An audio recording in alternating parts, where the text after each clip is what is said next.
right? So now the recording is also starting. From this moment, the formal lecture begins. Right. So any one of you just unmute yourself and say something about what has been done so far, and especially what we have learned by way of discussing narratology. Right.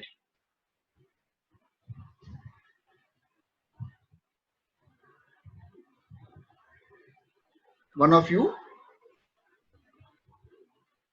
just unmute yourself by way of saying something. Signifiers move and signifiers dance. Mm-hmm. Is it? So moving and dancing. So here the sleeping of the signifiers means in diaterly text the signifiers dance. So what does this mean? Like Yes, yes. Interesting the question. text is And we, open and yes, yes, interesting question. You see, yesterday we started discussing Rene Barthes, and before I started discussion of Roland Barthes' work, we also offered a brief comment on the range of his work and also the kind of personality that Roland Barthes was. So maybe we can begin that discussion from that point, and I'll come to that point also. That what is the meaning of this word that signifies dance and signifiers move in a smooth manner and signifies dance, right? So we'll come to that point also. What is important about Barth is that Barth has a very vast range. He can talk about fashion, he can talk about photography, he can talk about new French literature, he can offer a critique of classical French writings, and he can take a position, argue from that position, and then later he can change his position and argue from a different position. And that's why Barth is an important presence in both structuralism as well as post-structuralism. He offers a structural study of narratives in his book, and he also talks about ideology, something that Derrida also mentioned in his work. So that means Barth is both a structuralist, a high structuralist, and also a post-structuralist. Other aspects of Barth, his famous essays, and those essays are collected in the book titled Mythologies. Barth is not talking about some old myths, some classical myths, some ancient myths. No, Barth is rather talking about the creation of certain myths in his own time, and how mass media or how certain interested groups create those myths, and those myths are considered almost natural. Probably this is something that now we start following much more if we see different regimes creating certain myths. But when Barth was writing, it was a kind of new thing. And so when he talked about that mythology, creation of that mythology, he tried to debunk many of those myths, and he tried to debunk the pretensions of the dominant ideology of his time.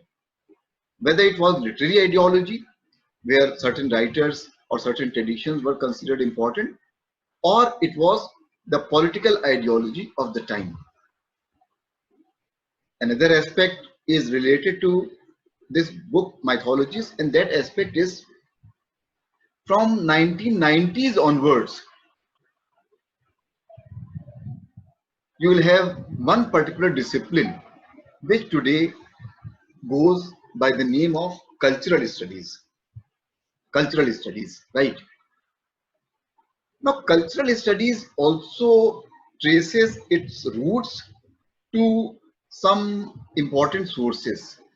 And one important source in cultural studies is classical Marxist analysis of works. So cultural studies tries to depart from that Marxist approach, in the sense that cultural studies considers culture very important, and it does not consider the idea of economic determinism in a very, very definitive manner, right? Oh, so some people are joining now, Professor Munira. Yes, actually it was my fault. I forgot to forward it to the other group. I just did it. I'm so sorry. Next time it won't happen again. Okay, okay, good. Even Munira can commit mistakes, right? So there we are. I'll just repeat. We started talking about Barth, and when we started talking about Barth, we saw that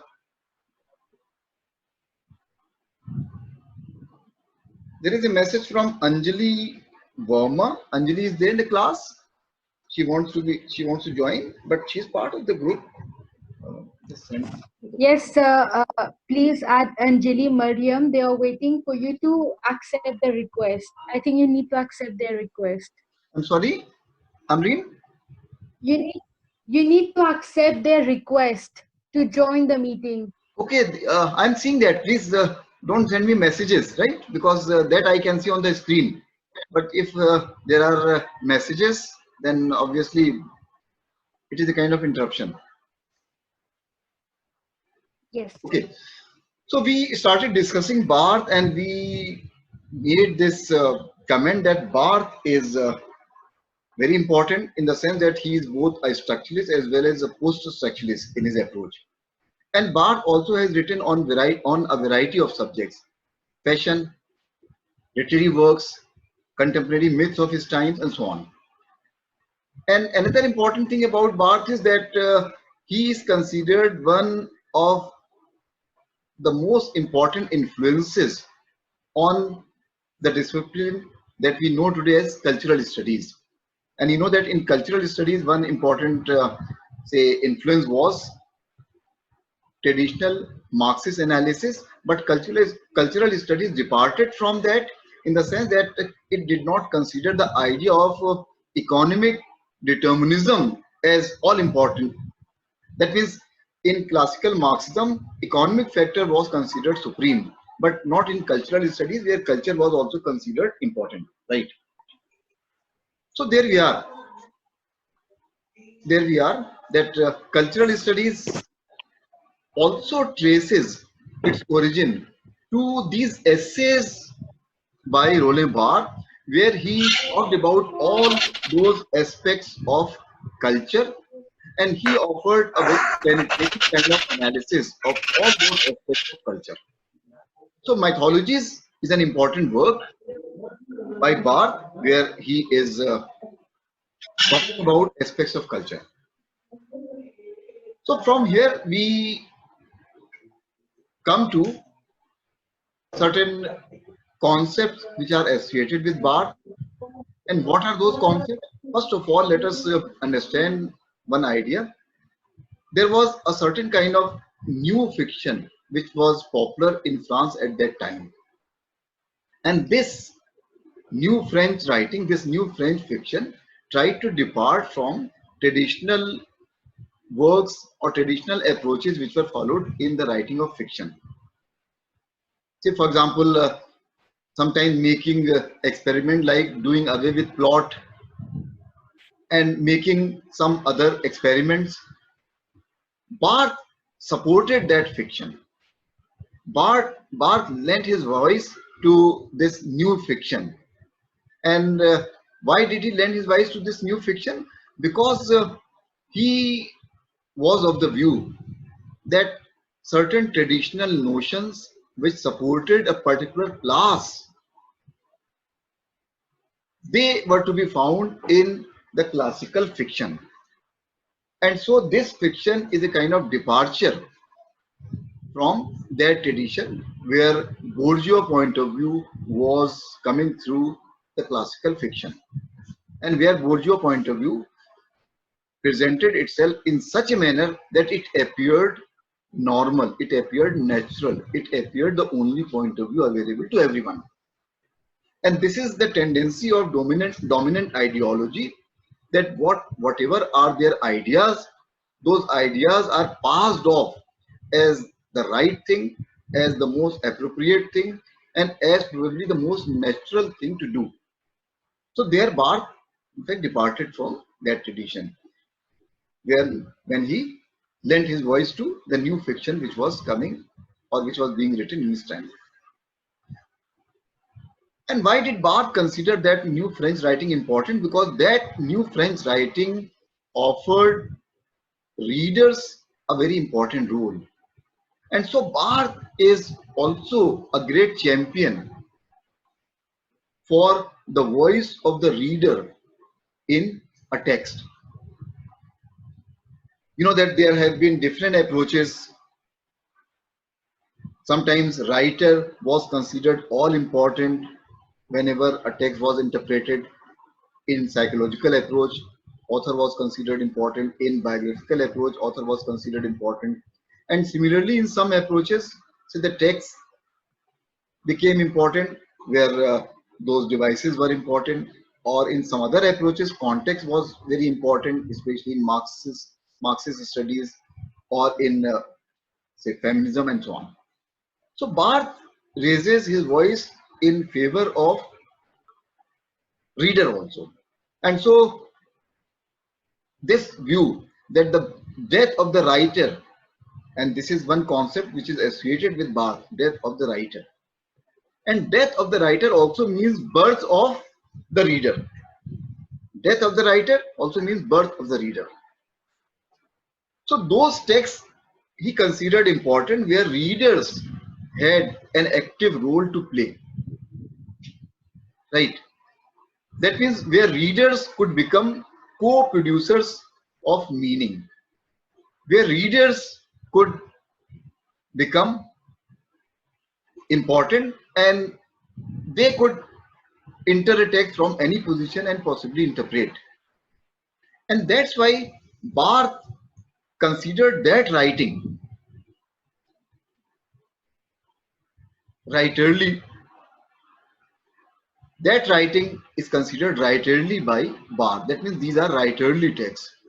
And similarly, there are works which are considered unreadable. So unreadable becomes an important quality of a literary work. That means where readers have a role. These texts are considered unreadable. And these texts are also considered writerly texts. And they also distinguish writers who write those works. And they are known as authors. The other categorization is where you have a writer, where you have a readerly text, and where you have a text which is readable. That means the text which is a readerly text, here readers do not have a very important role to play, because the text uses all possible conventional ideas, all possible conventional devices, and the meaning is moving very smoothly. These texts are talking about our world and they are moving constantly from one point to another. So in that sense, their meaning is easy. They are easy to interpret, they are easy to read, and we move from signifier to signified in a fairly smooth manner because they are talking about those conventional notions often. On the other hand, writerly texts, which are almost creating a new language where meaning is not so certain, where lots of experiments are made with words, with diction, with syntax, and so these texts become kind of unreadable.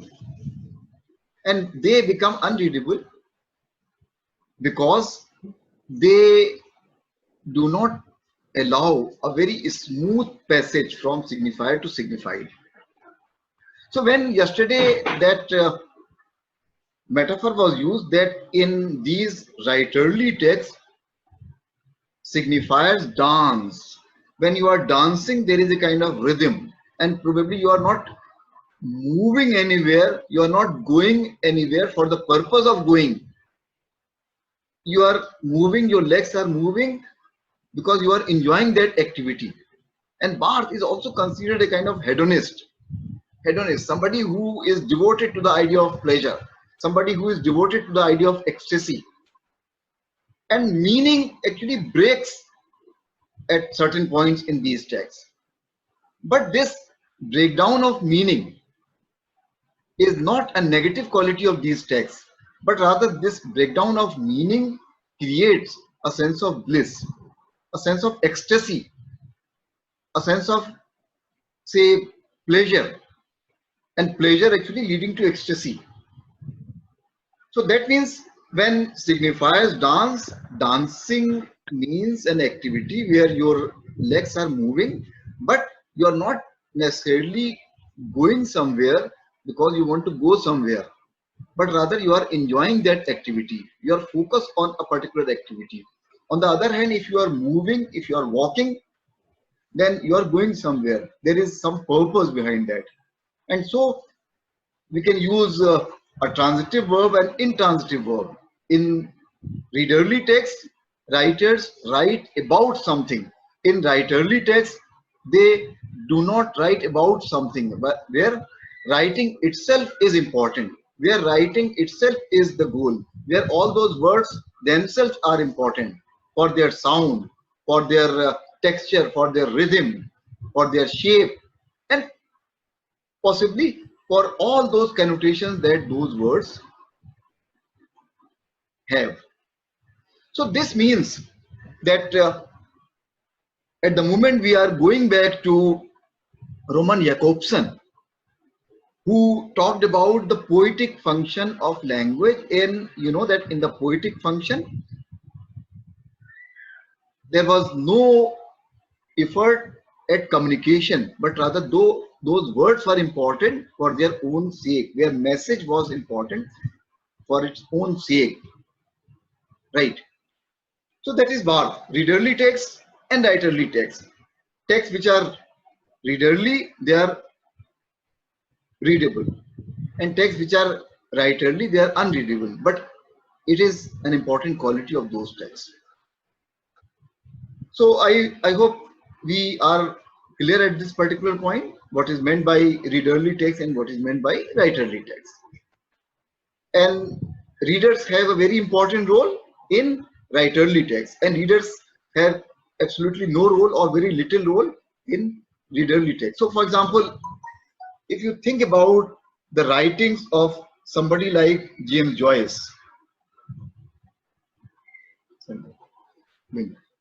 if you think about somebody like James Joyce, and if you think about his work Ulysses, or his even more important work Finnegan's Wake, you'll see that those texts will be considered unreadable. Those texts will be considered writerly texts.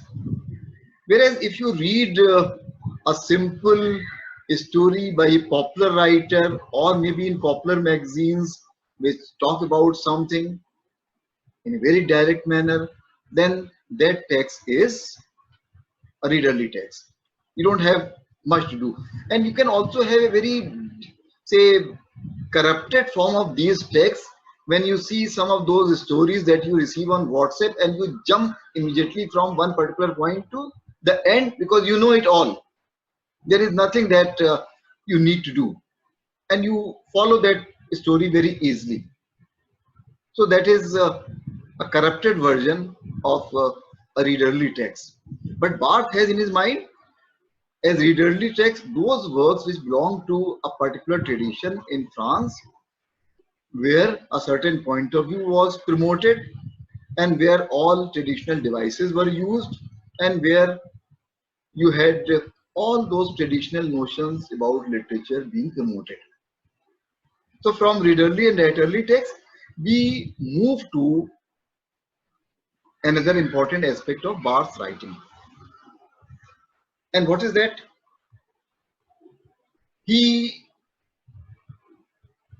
studied that classical French writing, and when he praised the new writing which was emerging from France, his view was that the older works promoted a particular bourgeois point of view, but that bourgeois point of view was presented as something natural. But that style of writing, that dominant style of writing, that dominant tradition in France, it encountered a crisis in the second half of the 19th century, and it encountered a crisis because the lifestyle, the ideology which supported that style of writing, it started disintegrating. And hence from that period onwards, you had number of styles coming up. Hemingway's Bear style, Camus' Bear style, James Joyce's style, which has a kind of self-consciousness. Can you come again, just this point again, please? Which point? Just this one that you just started. After we looked about the writerly and the readerly text, and then you said that other point of Right. Barthes from there on. Right. I got it. Thank you. See, Barthes also had a frame of reference when he was talking about those readerly texts and those writerly texts. So writerly texts were those texts which emerged in his own time, and these texts belong to certain new writers, and especially you can think about Robert Grillet, Grillet. Okay, French names are difficult to pronounce, but he's a master, say, stylist in that school, which Barthes praised.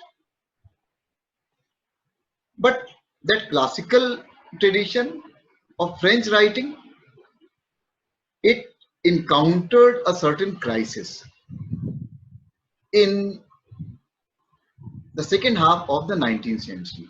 And when it encountered a crisis, there was a reason why it encountered a crisis. The reason was that a particular ideology which supported that style of writing, that classical French style of writing, that ideology or that class which supported that ideology, it also started disintegrating. That means there was a rise of the new middle class and there is a fall of aristocracy. There was the fall of aristocracy and the rise of the new middle class. So because that new middle class was emerging and because that aristocratic class was on decline, and this was precisely the class which supported, which lent its weight behind that classical tradition of French writing.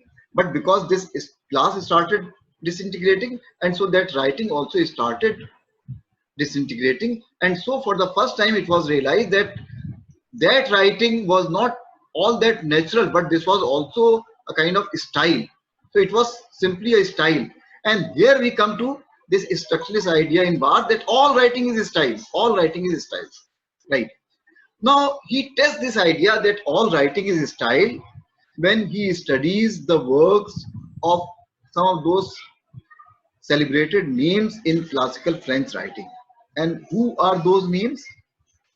One important name is that of Racine, R-A-C-I-N-E, Racine, and the other is the name of Balzac. Balzac is a writer who belongs to that realist school. Balzac is supposed to be a writer who talks about French society, talks about entire, say, class structure of French society, and it is usually assumed that he gives a very true picture of that French society. But what happens here is that Balzac's work is not all that authentic in that sense. And here try to understand this point.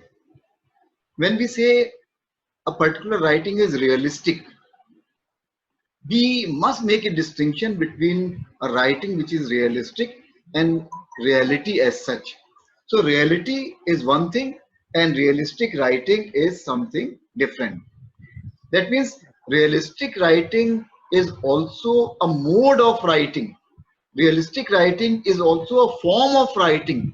Realistic writing is also a writing which uses some devices, and so it is not something which must be considered synonymous with reality, right?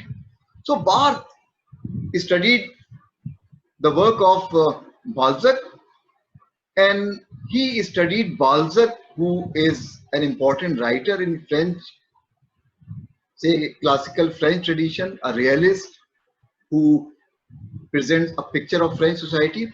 But what Barthes studies does is that he tries to show that his own writing, Balzac's own writing, depends on number of devices, number of, say, techniques, number of codes, number of codes. So what is he trying to do?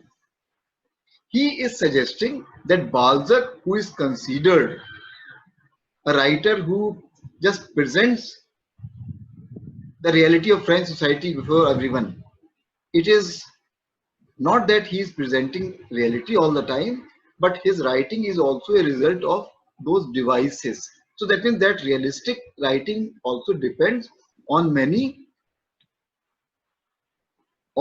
techniques, on many devices, and on many codes. And this is an important word, codes, for Barthes.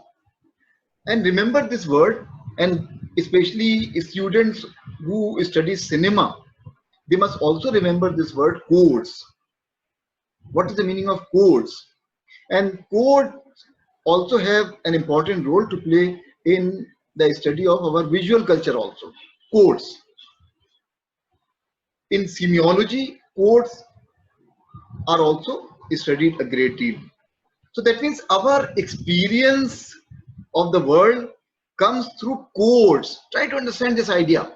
And here we are going back to Vico.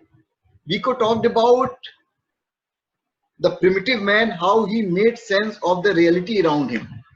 And so here we are also talking about certain codes through which we do certain things, through which we learn certain things. And so, for example, there are codes of dressing, there are codes of eating, there are codes of saying something when somebody dies, there are codes of, say, taking bath, there are codes of moving out, behaving in public.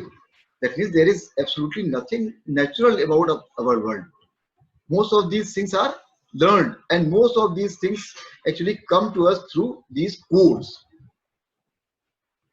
In the next session, I'll talk more about these codes.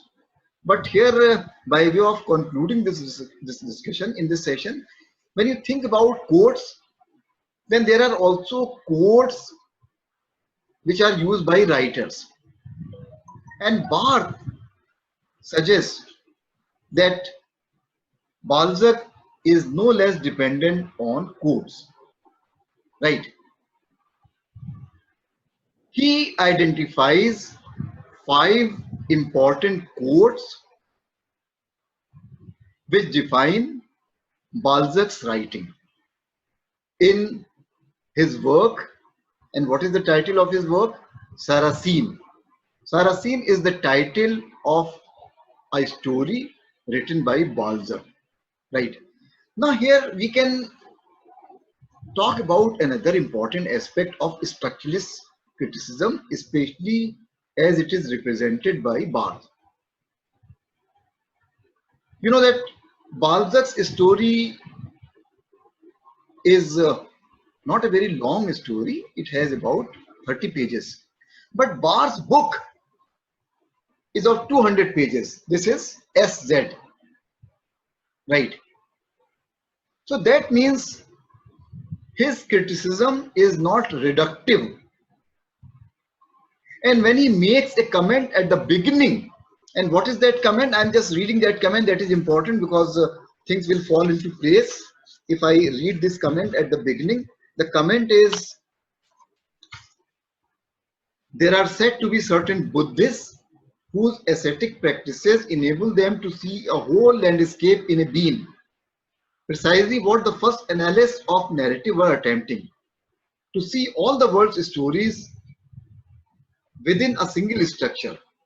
We shall, they thought, extract from each tale its model, then out of these models we shall make a great narrative structure which we shall reapply to any one structure, a task as exhausting as it is ultimately undesirable, for the text thereby loses its difference. That means this work by Dostoevsky also has a specific character. So if we talk in terms of those prepositions which Todorov mentioned, or we talk about those functions which Propp mentioned, then somehow the individual work ceases to be important. So Barthes has in his mind many of those narratologists who were writing before him, and he kind of mocks them, he kind of makes fun of them in this sentence. And so Barthes is saying, and he's demonstrating one very important stream in structuralist narratology. And what is that? Okay, narratology should try to discover a system whereby it can explain narratives, but it should also enable a theorist to talk about one single tale, one single story as the realization of that system. So that means individual features of a story are also important. It is not simply the system, but rather an individual tale is also important. In other words, it is not simply long that rules, those codes, that system of rules. It is not simply long which is important. For Saussure, it was long that was important. It is also parole, individual realization of those rules. And this is individual realization of those rules which is important, right?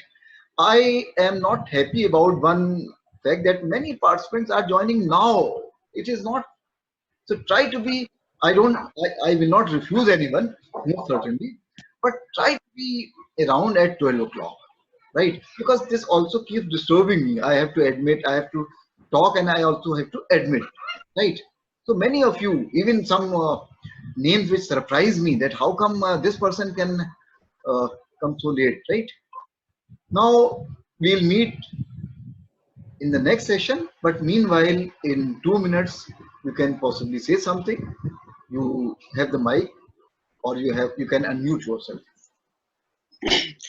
Sir, can you please repeat the thing about narratology? Can you introduce yourself? Who is speaking?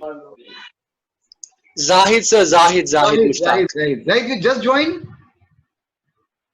No, sir, I was here since 12. I joined the time you posted the link. Okay. Okay, Zahid, what is exactly your question? The last comment that you made about narratology by Roland Barthes, I just wanted you to repeat that again. Yes, the point is that narratology, represented by the ideas of Propp and by the ideas of Todorov, and of course A.G. Grimus. Yeah, please unmute yourself.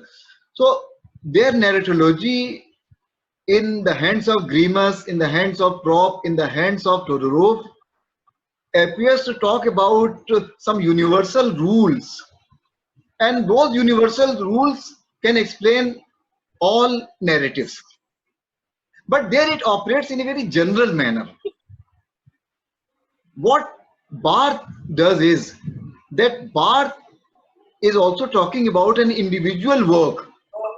That means individual work loses its identity, its individual character, if we apply theories of Todorov and Propp, because they are talking about the system, they are talking about the system of rules, they are talking about long. But Barthes is talking about norm as well as parole. He's talking about individual work also, which realizes those rules.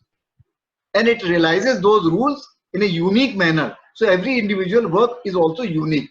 It is part of the system, but it is also unique in that sense. Yes. Any other question or any other comment? Did you follow this, Zahir? Yes, sir. Yes, sir, I did. Thank you very much. Yes. Any other comment or question? Because it can go off any time.